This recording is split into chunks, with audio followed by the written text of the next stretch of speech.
আসসালামু আলাইকুম। সম্মানিত দর্শক শ্রোতা সবাই কেমন আছেন? আশা রাখি সবাই ভালো আছেন।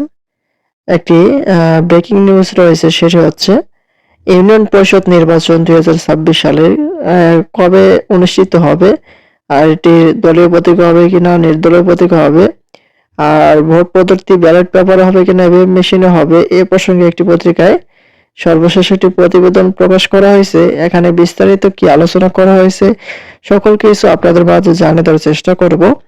আশা করি ভিডিওটি মনোযোগ সহকারে শেষ পর্যন্ত দেখার চেষ্টা করবেন।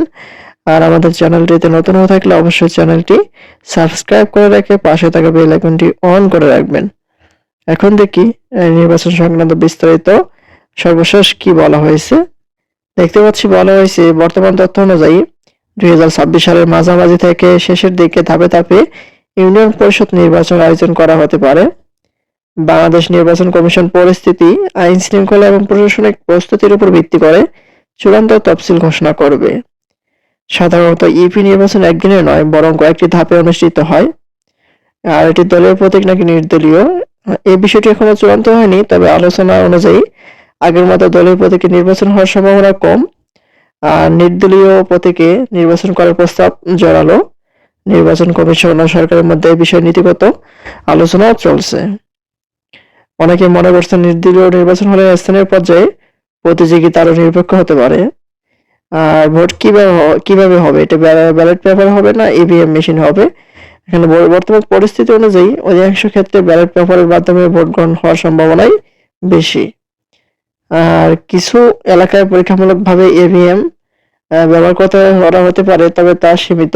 এখানে বেশিরভাগ ব্যালট পেপারের মাধ্যমে ভোট গ্রহণ অনুষ্ঠিত হওয়ার সম্ভাবনা বেশি আর কি বলা হয়েছে। আর গ্রামীণ এলাকায় সহজতা ব্যালট পেপারই বেশি গ্রহণযোগ্য। সার্বিক পরিস্থিতি, নির্বাচন কমিশন প্রস্তুতি নিচ্ছে, আইন শৃঙ্খলা পরিস্থিতি পর্যবেক্ষণে রাখা হয়েছে। রাজনৈতিক সিদ্ধান্তের উপর অনেক কিছু নির্ভর করছে আর কি।